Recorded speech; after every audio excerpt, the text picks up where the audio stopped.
All right, hello once again, Jeff Scott of Blackhawk Technical College. I've been going over our textbook, Sam's Teach Yourself Bootstrap in 24 Hours. We're on Chapter 16, Affix Tab and Scroll Spy.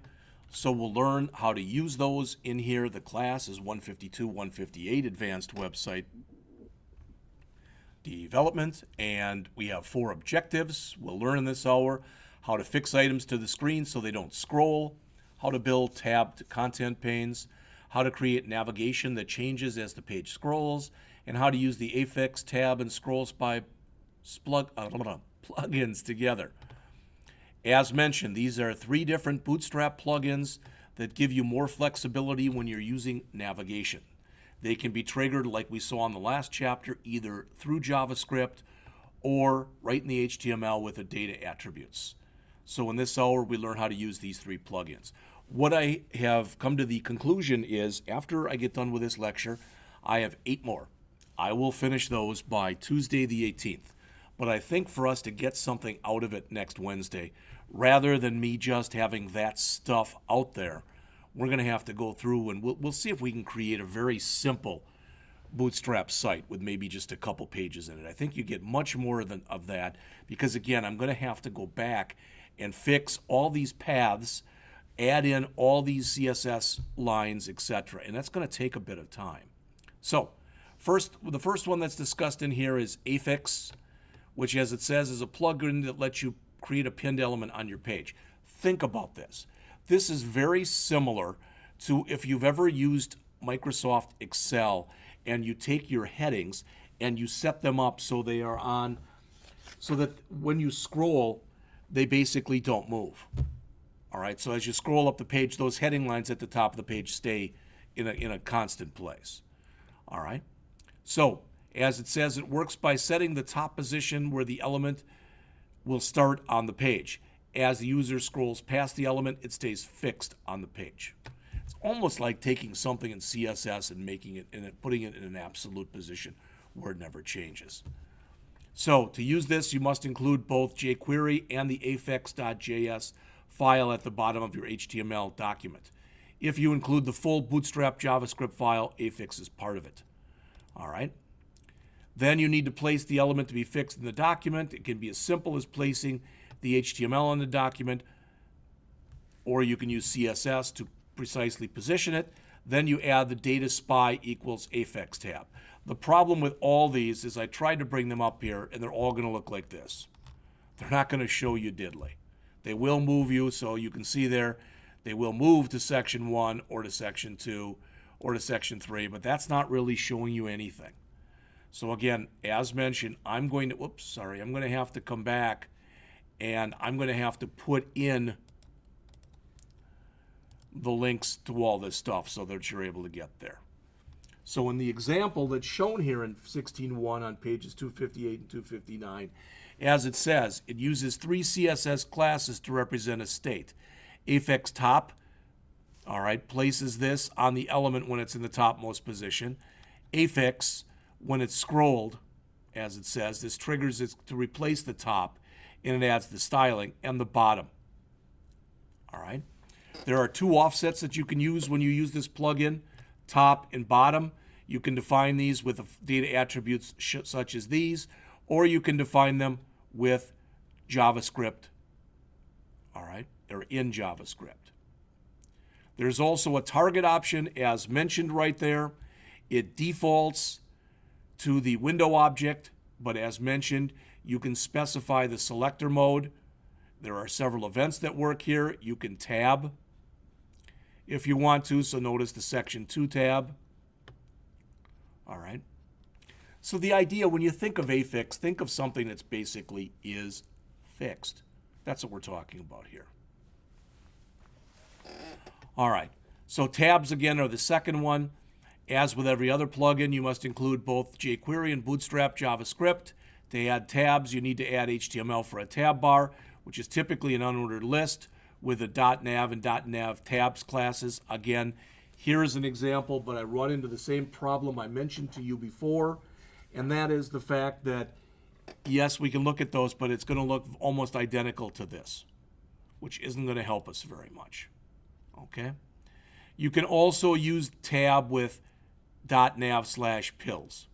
If you remember with pills, that's when you have one of the elements on your page has got the big blue button around it. Okay. You can activate the tab plugin with the data attributes or with JavaScript.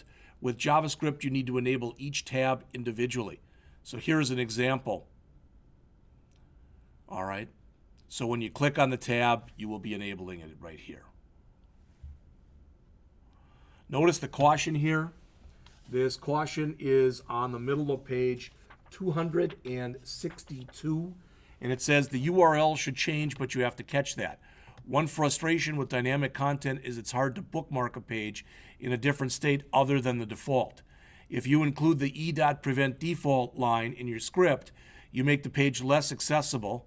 However, if you remove it, you have to write a script to load the tab pane in the URL, and they show an example here.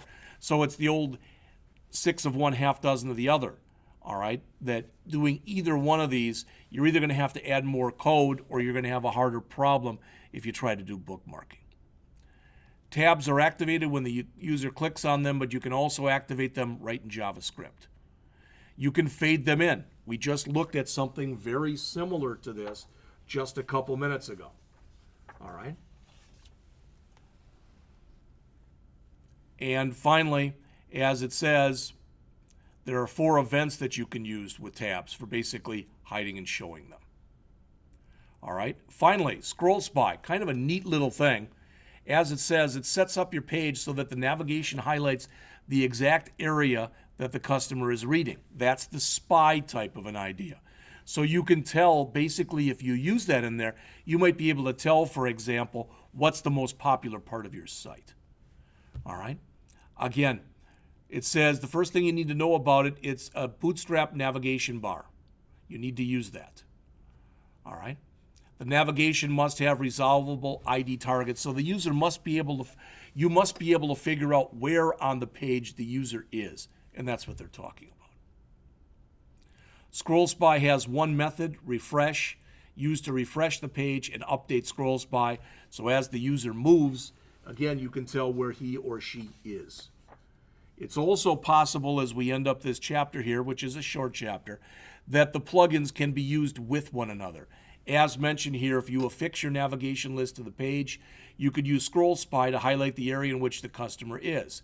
You could affix a tab navigation to the top of the page, or use Scroll Spy within the tabs to highlight the relevant tab. All right. So as it says, the most common combination is the one on the Bootstrap site. Vertical sub-navigation affixed to the side, and Scroll Spy highlights those areas, if you've never noticed that before.